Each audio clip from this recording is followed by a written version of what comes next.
Hey, lovelies. Hey, lovely ones. It's Friday, and this is going to be really short. I am checking in with you, holding my phone in my hand, not taking the time to set up the tripod because I have many adventures ahead of me today. But I want to sit with you and talk. I was reading my usual, scanning a bunch of blogs in the morning when I get up, and I saw one this morning about living in your 50s and 60s and beyond, and finding that you have fewer choices. The article was talking about having fewer choices and emptier pockets, and portraying that as a negative thing.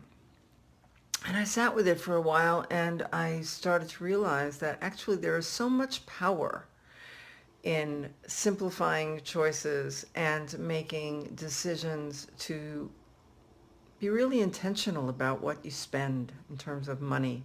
And also, really what you spend in terms of your time, in terms of your treasure, in terms of your talent. Um, so, yes, in fact, I think that as we ripen, as we age, the choices can feel like there are fewer of them. But maybe that's wisdom. Maybe that's the wisdom that comes from paying attention to what you learn in life. I don't know, something to think about. I know that for me, I can be really simple about my choices of how I embrace my physical reality. I had an echocardiogram yesterday. This is something you do when you want to check out how your heart's working. It's a sonogram of your chest, and they measure. They, I had my heart measured, the walls and the chambers and the blood vessels were measured, and some of my measurements are out of range. In fact, I have some heart damage.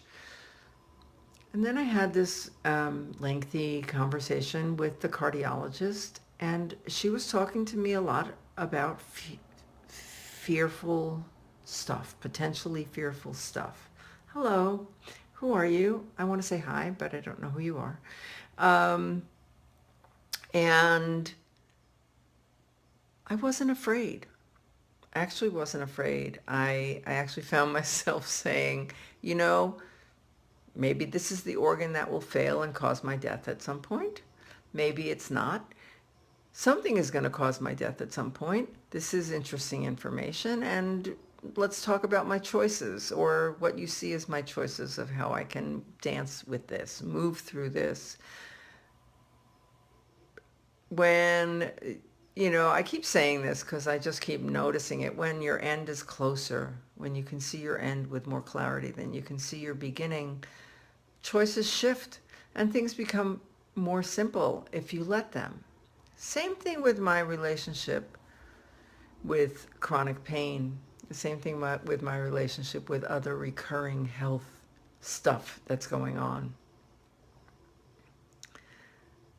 When I let it, my choices can be really, really simple. When I get gripped with severe spasms in my body,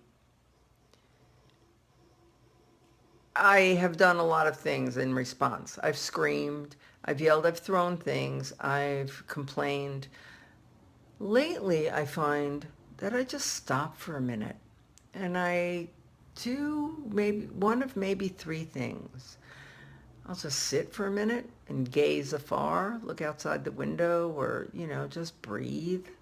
Or I will kind of shimmy my shoulders and say, okay, body, what do you need? What do you need right now?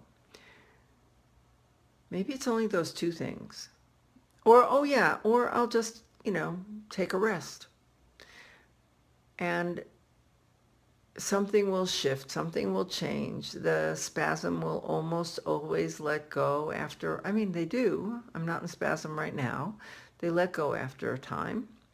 And if I am not spending my time looking at the clock and worrying about it, the time passes without too much aggravation. So it passes, and I'll tell you my experience of just sitting quietly for a minute or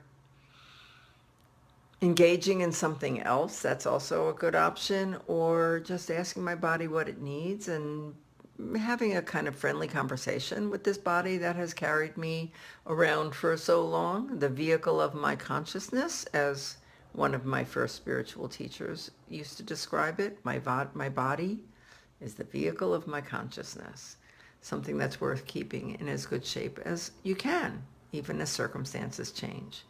So I am looking really forward to the call on Monday with Damian Mark Smith. We've called it, the name of the call is Chronic Pain, Leveling the Playing Field. It's about whatever your physical circumstances are and your mindset and how you embrace what is, where it is, and as it is. I think you'll find that that makes a ton of difference. Please join us on the call. It is completely free, 10 a.m. Monday Pacific time. I, of course, will put the link above and below and all around. Registration is required, and I hope to see you on the call. Have a great weekend. Blessed be. Pink, plunk.